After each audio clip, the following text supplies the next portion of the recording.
aqui mais uma vez, mais um episódio do Connection Delight, o podcast da Florida Connection, que vai te contar histórias incríveis desses imigrantes, da nossa população aqui de Orlando, da nossa comunidade, dos nossos parceiros, nossos clientes. Vai conhecer pessoas incríveis toda semana. Mas antes de te apresentar o nosso convidado de hoje, que vocês vão amar, não se esqueçam de se inscrever no nosso canal, apertar a campainha, porque toda semana vai ter uma história inesquecível. E hoje, gente, foi difícil conseguir, viu? Foi difícil conseguir esse encontro com o embaixador João Lucas, do Consulado de Orlando aqui, Consulado Brasileiro aqui em Orlando. E ele vai explicar embaixador, cônsul, porque eu acabei de perguntar isso, eu quero que todo mundo saiba. Muito obrigada por você estar aqui hoje comigo. Boa tarde, é um prazer estar aqui com você.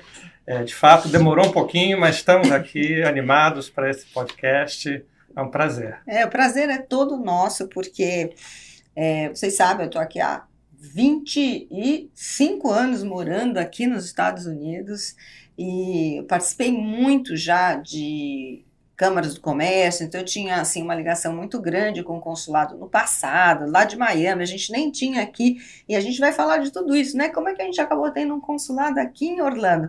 Mas você sabe que a gente baseia o nosso bate-papo um pouco em 3 perguntas, né? De onde eu vim, onde eu estou e para onde eu vou. Então, vamos lá, senhor João Lucas, de onde o senhor veio? Bom, eu sou do Rio de Janeiro, nascido no bairro do Rio Comprido, no Hospital Alemão, que não existe mais. Não? Passei a minha infância no Rio de Janeiro, mas meu pai era funcionário público e aí, pelos idos dos anos 70, foi transferido para Brasília. Então, a minha adolescência foi passada boa parte em Brasília. Cidade novinha, né? Novinha, com aquele barro vermelho, quem é de Brasília conhece bem. Minha mãe sempre falava, eu não compro meia branca para você, só meia marrom e preta, porque se você vai para a rua, volta com a meia, né, já de outra cor. Então era assim, realmente quase pioneiros, né? A cidade foi inaugurada em 1960, né? Mas eu diria que até os anos 80 ainda era bastante assim, rústica, né? A gente via poucos carros na rua, sobre uma época que tinha muita construção ainda em Brasília, então você via ratazanas, animais assim que você não gosta muito de encontrar circulando nos bairros, né? Passei minha infância na rua, né, brincando nas obras, nas construções, né? E foi uma época boa. Foi. E aí você fez faculdade lá também? Como é que você entrou nessa carreira? Bom, na minha família, um tio-avô tinha sido diplomata, então essa formação sobre o que é ser diplomata, né, de alguma forma circulava ali nas histórias da família, né? O meu pai, quando eu era adolescente, ele foi transferido para os Estados Unidos, né? Aí eu aprendi inglês, né? Tive o primeiro contato, com um estrangeiro, né? Aonde? Em Washington, né? Ele era funcionário do Banco Central do Brasil legal. E passou então um período lá em Washington, né? E quando eu voltei ao Brasil, aí sim entrei na faculdade no Rio de Janeiro. Aí você já voltou Aí eu já voltei para o Rio de Janeiro. Ele foi para Brasília, eu fui para o Rio cursar a faculdade. Você não quis saber mais de Brasília, conta. Queria ter uma experiência diferente, né? Boa parte da minha família está no Rio de Janeiro. Eu tenho família em Brasília e no Rio. Eu adoro os dois lugares. Eu também. Quer dizer, e cresci família em São Paulo. Então, na hora que eu me formei, né, o Brasil estava na crise ali do governo Collor, né? Muitas empresas com dificuldades, não tinha muitas oportunidades no setor privado. Aí eu resolvi estudar para um concurso público, o concurso do Itamaraty. Passei na 3ª tentativa, que é um concurso bastante muito difícil, competitivo. Né? Quais são as matérias que vocês têm que fazer? Olha, na época era um pouco diferente do que é hoje, né? Hoje você começa por uma prova de conhecimentos gerais, né? Aí depois você vai para provas escritas, discursivas, em história, direito, economia, línguas, né? Inglês, francês, espanhol, né?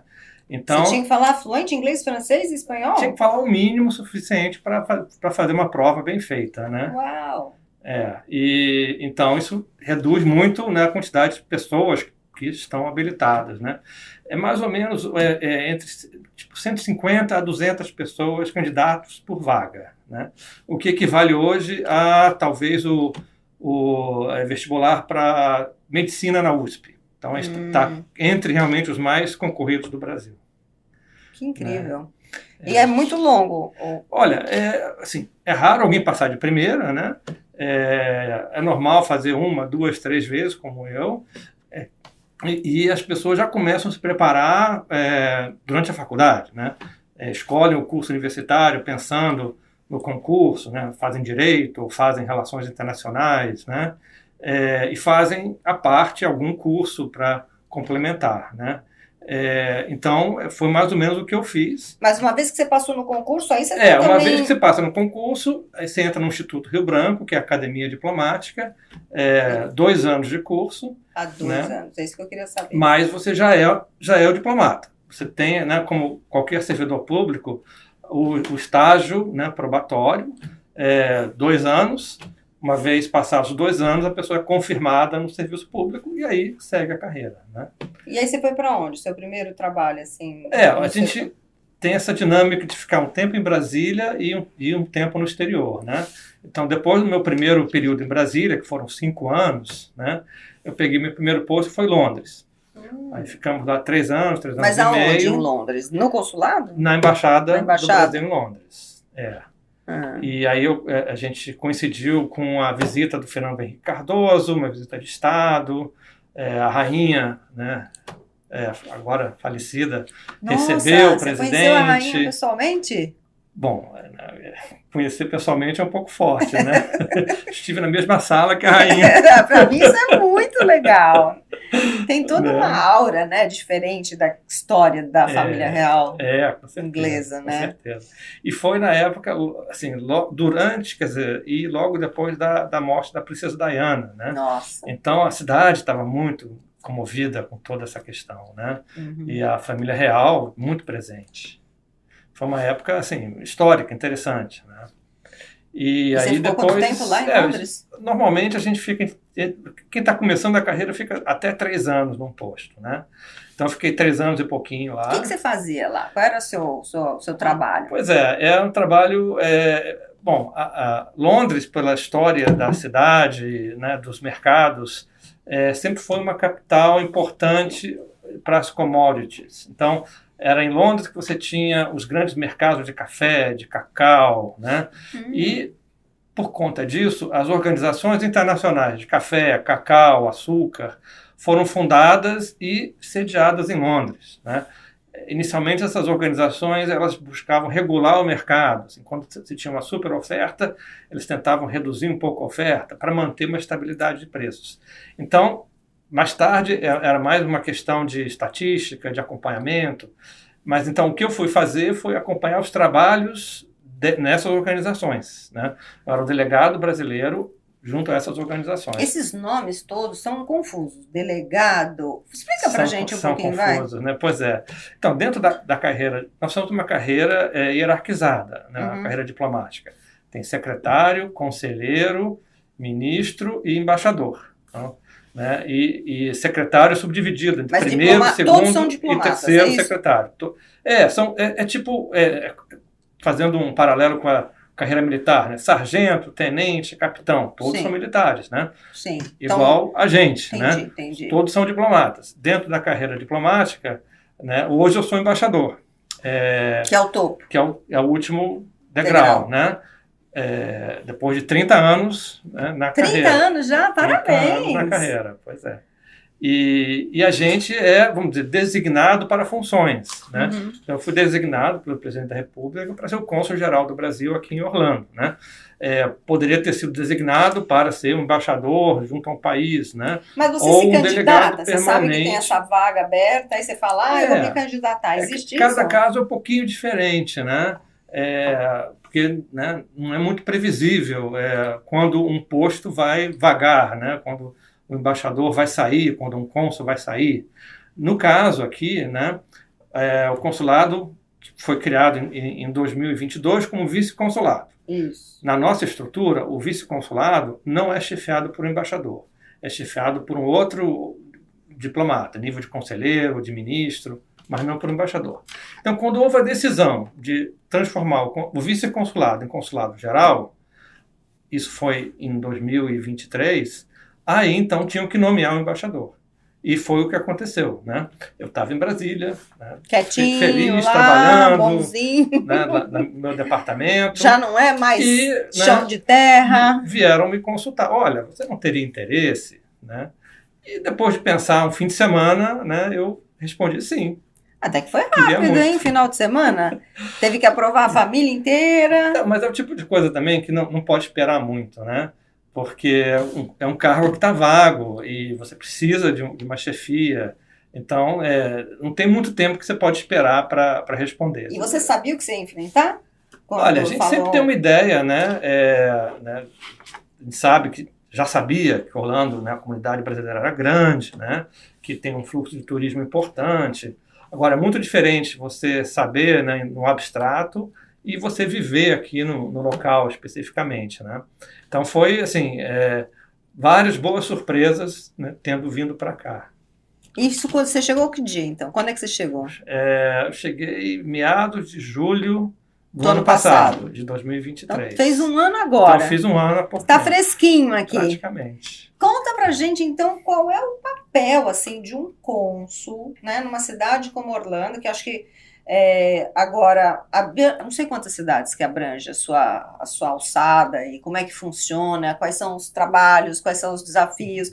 A gente se conheceu pessoalmente, vou contar para vocês, num sábado de manhã, num momento de voluntariado para a IFIL Foundation, que estava fazendo distribuição de materiais escolares para as pessoas mais necessitadas, e a gente estava na mesma mesa lá distribuindo mochila, e foi quando eu falei, finalmente, né, porque a gente estava tentando já marcar essa agenda, e ele queria conhecer um pouco mais o que era a Florida Connection, quem é esta Rosana que está me convidando, né, mas a gente tem muito, muito orgulho de ter você aqui. Acho que esse trabalho com a comunidade é uma coisa que sempre me fascinou, por isso que eu fui envolvida por muitos anos, e agora estou num momento de começar coisas novas. A gente começou o podcast esse ano, e também estou voltando com a Carol lá na Câmara do Comércio. A gente está querendo voltar mais a essa área de se doar mesmo, né? Já que eu estou com um time maravilhoso aqui na Florida Connection que faz as coisas acontecerem. Então, espero que a gente se encontre mais vezes. Com certeza. Então, agora vamos à minha resposta. O que é o seu trabalho? Quais são os desafios, as surpresas e tudo mais? Bom, o consulado, né? A gente tem como nossa área de jurisdição, né, não só Orlando, né? A gente cobre 50 condados aqui da Flórida, 50? Ou seja, de Tampa para cima, né? Incluindo Jacksonville, Tallahassee, Gainesville, né? E, obviamente, Orlando. Uma população de 11 milhões de floridianos, né? Dos quais mais ou menos aí 200 mil são brasileiros, né? Nossa estimativa 200 mil? É que a Flórida inteira tem 400 mil, mais ou menos dividido entre o sul e o centro, né? A nossa região. Então, como cônsul, né? E isso, você está falando 200 mil brasileiros já permanentes ou não necessariamente? Independentemente do status migratório, né? Alguns têm visto de estudante, né? Outros têm visto de trabalho permanente, outros têm green card, outros já são cidadãos americanos, né? Mas a estimativa é que em torno de 400 mil em toda a Flórida e 180, E no Brasil 200 você tem mil, essa informação? No Brasil, nos Estados Unidos? Também é uma estimativa que são 2 milhões de brasileiros nos Estados Unidos, mais ou menos, né? A maior parte aqui na costa leste, entre Flórida, que hoje é o estado que tem maior concentração, Massachusetts, depois a região de Nova York, New Jersey, né? Que aí entre esses 3 estados você tem que é onde começou mesmo, né? Os brasileiros começaram a chegar lá para cima, e hoje o pessoal percebeu que o calor é muito melhor do que o frio. Inclusive muitos brasileiros que já estão aqui há muito tempo, né? Em outros estados estão vindo para a Flórida agora, né? Então desde a pandemia acho que as pessoas decidiram que precisam escolher um pouco mais, né, ter mais qualidade de vida, né? Com certeza. Então, assim, essa é a região que eu me ocupo, né? Assim, a minha primeira responsabilidade é, vamos dizer, gerenciar o próprio consulado. O consulado ainda não é muito grande. Nós somos 20 funcionários, né? Entre eu, chefe do posto, até o vigilante, né? Comparado com Miami, que tem mais ou menos 60, né?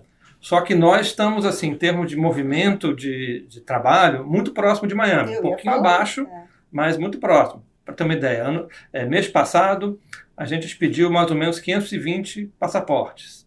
Miami, 570. Uau! Então, eles têm 3 vezes mais funcionários, só que estão produzindo um pouquinho mais do que a gente, né? Então, isso quer dizer que a gente está muito sobrecarregado aqui, né? Imagina. Então, a gente está tentando, vamos dizer, redistribuir os nossos funcionários para que se concentrem ali no atendimento, né? Onde é possível. E você atende 520 passaportes e quantos americanos também que querem serviços do consulado? Também. Mas assim, hoje, né, a gente está com uma isenção de visto para americano. Mas vai acabar agora, pelo menos até abril do ano que vem, né? Mas mesmo assim ainda tem americanos que querem ter o visto, porque eles vão viajar no que vem, eles querem ter certeza de que está tudo bem. Então a gente está expedindo mais ou menos entre 20 e 30 vistos para americanos por mês, né? Quando, né, durante mais ou menos um mês, assim, um mês antes de entrar em vigor a exigência, que depois foi prorrogada, né? A gente estava expedindo uns 300, mais ou menos, por mês, né?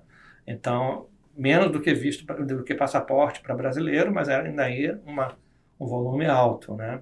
E além de passaportes? Pois aí a gente tem vários documentos, né, que são necessários para a nossa vida burocrática, né, cidadania, desde certidão de nascimento, certidão de óbito, atestado de vida, eleitoral, mas isso é feito mais via o Tribunal, né, Superior Eleitoral, mas a gente apoia, certificado militar, procurações. Então, vários documentos que você tiraria, talvez, num cartório no Brasil, né, você pode tirar aqui, né? Então, né, quem ainda tem, por exemplo, negócios no Brasil, né, ou família no Brasil, aí precisa passar uma procuração para resolver um assunto, né? A procuração você passa lá com a gente, né? Ou se você casou aqui nos Estados Unidos, mudou de nome, né? Tem que ser atualizado no consulado para que não tenha algum problema no futuro, né? Você sabe que eu nasci aqui? E na época, né, 1900 e bolinha, eu nasci na Califórnia, em Palo Alto. Meu pai estava indo para Stanford, e aí eles viajaram para São Francisco para me registrar lá. E foi sempre uma confusão a minha certidão de nascimento no Brasil. Era transcrição, não sei o que, era uma confusão. Tem até uma história engraçada que quando eu estudei na USP, fiz economia, e aí eu fiz... Era uma prova nacional para o mestrado também lá na USP, né? Eu ia fazer em administração. E aí você tem que fazer uma prova em proficiência em língua. Em uma língua. Aí eu pus inglês, eles falaram que eu não podia, porque eu era nativa americana. Eu falei, então tá bom, então eu vou fazer de português. Aí eu tive que ir na reitoria, explicar tudo para poder resolver essa... Mas foi muito confuso e já muito mais fácil. Meus netos nasceram aqui e tem certidão, passaporte brasileiro, na verdade. Né? Depende muito de onde, né, a gente é do Brasil, né? Uma cidade como São Paulo, né? Eles já estão preparados, né, para lidar com o brasileiro que reside ou nasceu no exterior, né? Você vai em cidades menores, às vezes ainda é difícil. Né? Ainda? Será? Ainda é difícil. É por isso que é importante manter os documentos, né, brasileiros em dia, né? Porque numa situação de emergência, né, aí você já está com tudo em ordem. Teve não deixar para a última hora. No consulado de Miami, de uma carteira de imigrante, de brasileiro aqui. Existe isso ainda? Existe. Bom, nós somos o consulado mais novo nos Estados Unidos. Né? São 11 consulados, nós somos os mais novos. Eu queria até dar uma boa notícia. Nós vamos passar a emitir... Fala lá, então. Nós vamos passar a emitir a carteirinha consular em breve. Eu não posso dizer a data ainda. Nós já estamos com a impressora, estamos pedindo o material, né, os cartõezinhos para imprimir. Então, em breve, 1, 2, no máximo 3 meses, vamos começar a emitir também aqui em Orlando a carteirinha consular, que é uma facilidade, né? Porque frequentemente você vai numa loja, né, uma concessionária, pede dois tipos de identidade, né? O passaporte, muito bem. A segunda pode ser a carteira consular. Então é uma facilidade para o brasileiro. E também, para quem vive aqui, não precisa sempre estar com passaporte, né, que não tem carteira de motorista. Pode andar com a carteira consular. Super. E é uma forma também de ter uma proteção, eu acho até. Porque as pessoas sabem que você existe, que você está aqui. Exatamente. Se acontece algum problema, né, as autoridades podem consultar o consulado, dizer, olha, fulano que tem aqui a carteira consular, né, e aí a gente pode ajudar, pode encaminhar para a família, né. Então, além dessa parte burocrática, tem algum outro serviço que você gostaria de destacar que vocês Bom, fazem? a gente também faz um trabalho de assistência ao brasileiro desvalido, né? Infelizmente, né? A cada semana, a cada 2 semanas, bate na nossa porta um brasileiro que ou perdeu a sua moradia, ou perdeu seu emprego, ou ficou doente e não sabe o que fazer, né? Então, nós ajudamos esse brasileiro a contactar as autoridades locais, a um abrigo, né, uma ONG, e, em última instância, se a pessoa não tem condições mesmo, nós ajudamos ela a regressar ao Brasil, né? Então, esse é um trabalho que não só nós, né, todos os consulados fazem, né? E à medida que a população brasileira aqui vai crescendo na nossa região, né, é inevitável que aconteçam essas situações ali de crise, né? Uhum. Nós temos um serviço de uma psicóloga que está disponível para responder, né, a perguntas, dúvidas e apoiar em situações de crise, né? Inclusive, a gente tem um grupo, o grupo de apoio à mulher brasileira online.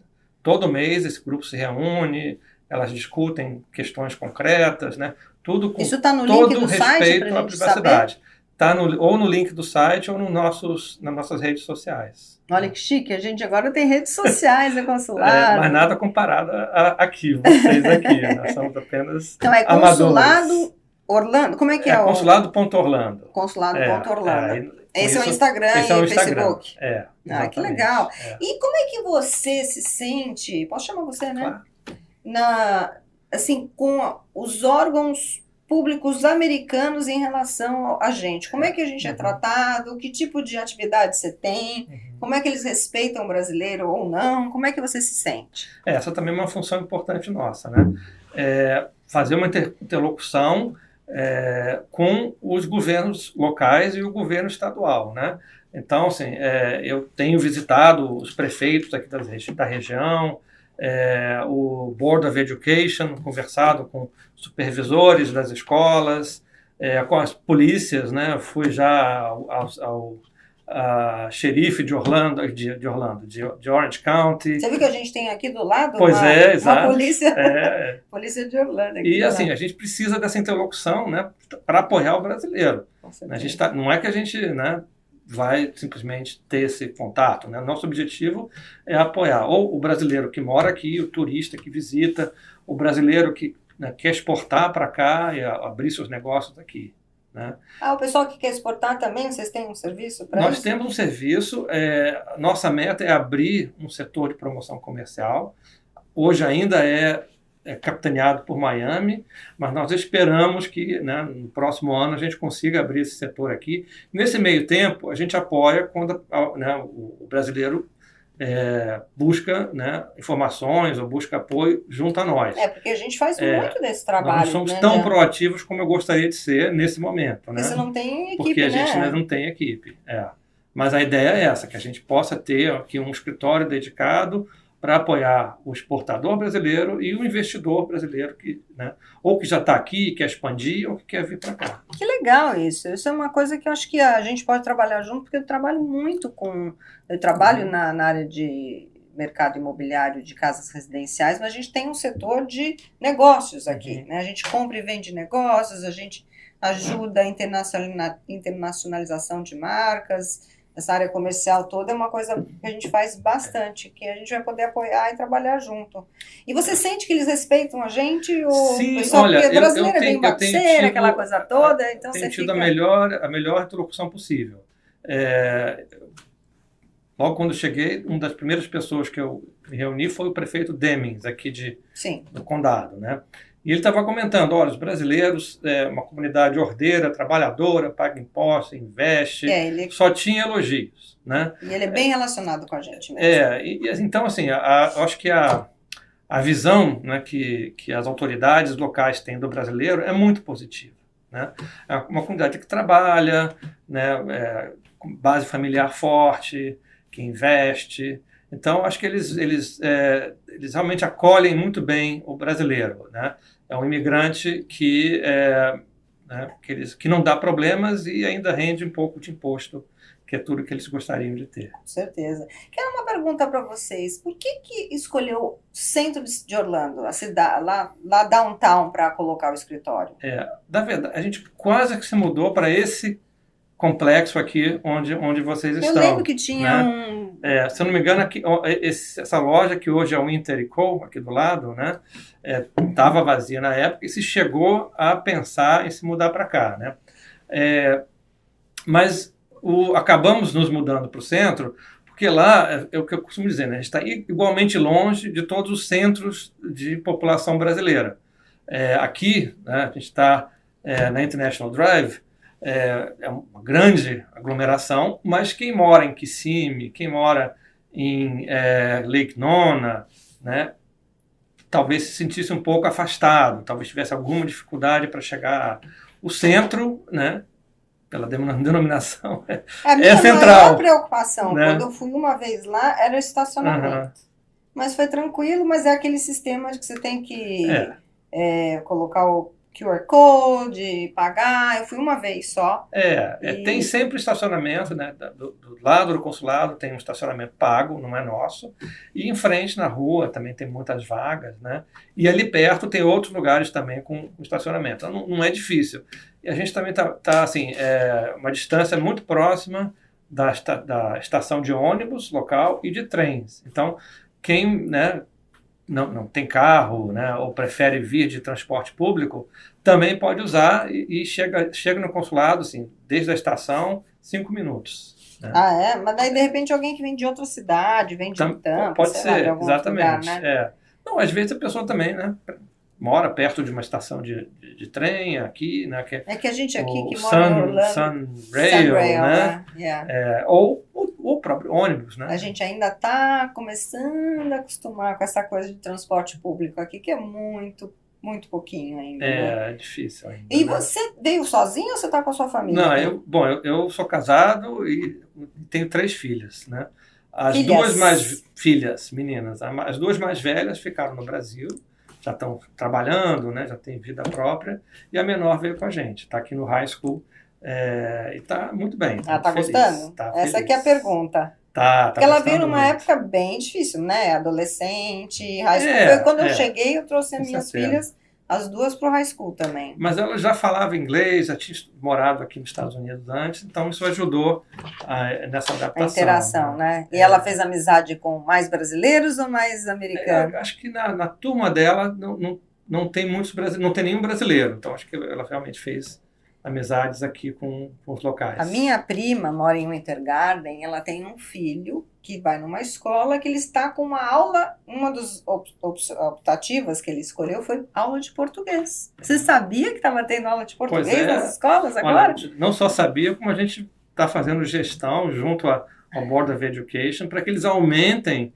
esses cursos em português, porque hoje ainda é português, vamos dizer, introdutório, né? O que nós gostaríamos é que fosse um português avançado, para que aí sim o brasileiro, né, que já fala português, mas talvez não escreva tão bem, né, ou tem um certo nível, mas pode melhorar, para que esse brasileiro, e o americano também, né, possa, né, aproveitar ao máximo esses cursos, né? Ou seja, português avançado, não como língua estrangeira, né, mas como uma língua em si. Eu acho muito importante. Eu vejo pelos meus netos que falam português, são pequenos ainda, mas já falam com um pouco de sotaque. E se a gente não forçar, acaba deixando para o lado. Então tem que realmente investir.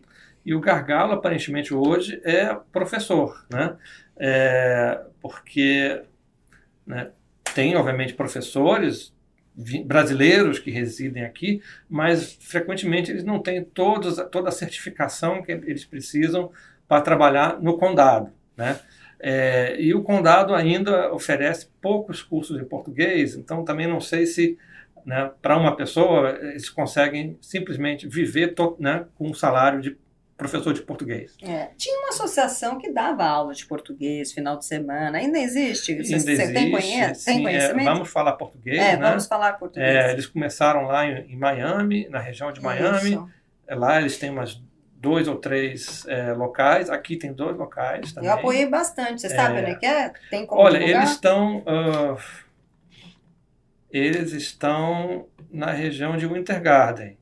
E, se eu não me engano, abrindo uma segunda em Claremont. Olha que legal. Mas quem tem interesse, eu acho que é importante mesmo investir, né, no português, eles estão em todas as redes, né? Isso acho que é uma coisa que eu sempre repito, o português aqui na nossa região é um ativo muito importante para o residente. Porque está sempre chegando turista. Tem, né, uma comunidade grande. Os negócios, eles precisam e querem pessoas que falem bem português e inglês. Então, né, para o brasileiro que reside aqui, não deixem de investir no português para os seus filhos, porque é um ativo para a vida, né? Mesmo que eles não queiram morar nessa região, né, certamente em outros lugares também. É um ativo. Eles vão colocar no currículo, fala o português, né? Aí vão conseguir mais oportunidades do que se apenas colocarem o inglês, né? Se tiverem perdido o português. E é uma língua linda, né? Vamos combinar. Muito pois bonito. Aí toda a nossa cultura, né, está ali investida na língua. E você falou, né, dessa sua vontade de expandir esse apoio na área de exportação, importação, nessa área da carteirinha do imigrante e tal, do cidadão. Como é que é o nome? Carteira consular. Carteira consular. Quais são os outros projetos que a gente pode dizer que vem aí para frente e até você, na sua história, você falou que está há 30 anos na sua carreira. Será que ele está aposentando e vai escolher Orlando para se aposentar? Conta um pouco do que você espera daqui para frente. Bom, a gente, no consulado, a gente começou, né, esse ano, a fazer os consulados itinerantes, né? Quem mora há algum tempo aqui em Orlando vai lembrar que o consulado de Miami vinha para cá uma vez por ano, uma vez a cada 2 anos, né? Para resolver essas questões. Era até mais frequente, de documentos. Viu? Pois é, a gente começou então esse ano, né, a fazer os nossos consulados itinerantes. Então já estivemos em Tampa, já estivemos em Jacksonville e esse ano ainda pretendemos, no final de setembro, visitar Tallahassee, né, que tem uma comunidade relativamente nova, não é tão grande quanto aqui, né, em Orlando, mas que é bem pujante, tem muitos estudantes brasileiros nas universidades, empresas brasileiras que estão abrindo lá na região, e até do outro lado da fronteira, um pouquinho ali na Geórgia, né, que também podem aproveitar do nosso consulado itinerante. Então essa é no nosso radar aqui, a próxima grande missão que nós temos, né, organizar essa ida a Tallahassee e também aproveitar, né, o consulado itinerante para se reunir com as autoridades estaduais, né? Devo me reunir lá com o secretário de Comércio do Estado, né, justamente com essa ideia de fomentar as relações comerciais e econômicas entre o Brasil e a Flórida, e com o secretário de Estado, que é o número 2 do Estado, né? Tem o governador e o Secretary of State, que é a pessoa que é responsável pelas relações com os consulados, né? Além de, claro, reunião com estudantes, com empresários locais, né? Legal. Então a gente está com isso já no radar, né? E provavelmente em novembro a gente volta para Tampa. Então quem é de Tampa está precisando renovar algum documento, pode esperar um pouquinho, não precisa vir para cá, para Orlando, a gente está indo a você. E como é que eles ficam sabendo? Qual que é a melhor forma de comunicação? A gente acompanha a gente pelas mídias sociais, né? Siga a gente no Instagram, pelo Facebook, né? Claro que a gente também busca divulgar nas redes, vamos dizer, de WhatsApp, né? Quando nós conhecemos, né? Para que os grupos, né? Para que todos tenham conhecimento, né? Uhum.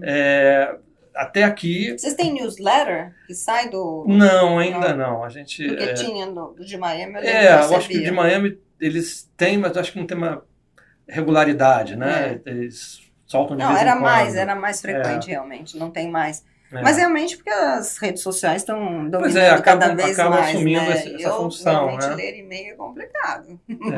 A gente acaba esquecendo de ler. E você está gostando daqui, então? Pois estou gostando daqui de Orlando. Além de trabalhar, você faz o quê? Olha, eu gosto muito de fazer esporte, então eu faço bicicleta, faço jogging, né?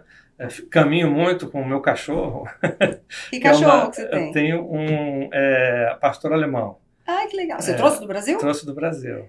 Eu sou apaixonada por pastor alemão. Então, assim, um pretexto para sair de casa, né? Porque o cachorro precisa de fazer exercício. Então, 2, 3 vezes por dia eu tenho que sair de casa com o cachorro. Que legal. E assim, você pensa em ficar por aqui quanto tempo? Pois é, nossa missão é de 3 a 5 anos. Estou há 1 ano aqui, né?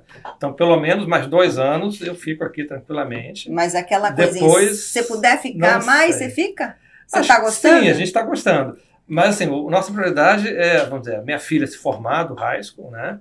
Que deve ser daqui a uns 2 ou 3 anos. Temos as eleições de 2026, presidenciais, que eu quero muito poder estar aqui para ajudar a organizar as eleições. E esses projetos, né? Instalar um setor de promoção comercial, um setor de promoção cultural, né? Eu gostaria de, né, se não concluir, pelo menos dar um bom encaminhamento a esses projetos antes de sair. Então, eu não me vejo saindo daqui antes de 3 anos, mais para 5 do que para 3. Ai, que legal, gente. É tão bom a gente ter esse apoio local, porque eu sou da época que para votar, você falou, em votar, a gente pegava a caravana de ônibus daqui para Miami e eu sempre quis participar de tudo isso e realmente era mais trabalhoso, até para convencer as pessoas de irem para lá, era complicadíssimo. Hoje a gente já vai poder, então, votar aqui com a sua organização. Exatamente. E, no fundo, é um movimento da comunidade local aqui de Orlando, né, que resultou na abertura do consulado. Né, desde o final dos anos 90, né, que a comunidade reclama por um consulado. Várias vezes ficou para abrir, né? Mas sempre acontecia alguma coisa na última hora e dessa vez, de fato, abriu, estamos aí. Nós estamos muito felizes e eu estou feliz de ouvir todos esses projetos que você vai trazer para a gente. Quer dizer, já foi uma grande vitória a gente ter agora o nosso consulado aqui, pertinho, aqui do escritório, dá 15 minutos até downtown. Eu estive lá, está muito bem, está bonito, né? Está tudo assim moderno, o estacionamento realmente é do lado, tranquilo. E foram muito educados, até o moço que fica lá na entrada para saber o que você vai fazer, adorei, e porque a gente às vezes tem aquela impressão, né, que será que eles vão tratar a gente direitinho? Foi maravilhoso, acho que é uma vida nova pro nosso consulado aqui, graças à sua chegada, a gente está muito feliz, tem muita perspectiva pela frente e assim, muito grata mesmo. Você quer dar uma última mensagem aí para o nosso público? Olha, o consulado é seu, né? É seu, do brasileiro que reside aqui, do turista brasileiro que vem para a região de Orlando. Então, não se sintam acanhados, a porta está aberta, né? Uhum. Se houver alguma questão, né, falem com a gente, né, sempre está aqui querendo melhorar o serviço, né? A gente, nessa época agora de férias, né, férias no Brasil e férias aqui nos Estados Unidos, a demanda aumentou muito, né? E então, às vezes, a nossa sala ali de espera ficava realmente cheia, né? Nós estamos tentando, vamos dizer, ajustar o serviço, mas um recado que eu quero passar para todos, não deixe para a última hora. Se você tem uma viagem marcada, cheque o passaporte, veja se está válido, né? Se você precisa fazer uma procuração, não espere até o último momento da data de vencimento, né? Se há um caso emergencial, nós sempre estaremos ali, né, para resolver, né, para avançar em fazer um encaixe na fila, né, mas não deixe para a última hora. Isso é bom para você e bom para a gente. É isso aí. Gente, adorei. Muito obrigada mais uma vez. A sua presença aqui realmente prazer estar aqui com vocês. Vai dar valor aí para o nosso podcast. Muito obrigada pela sua participação. Não se esqueça de novo de se inscrever no nosso canal, apertar a campainha, porque toda semana a gente tem histórias incríveis para você acompanhar. Até a próxima semana.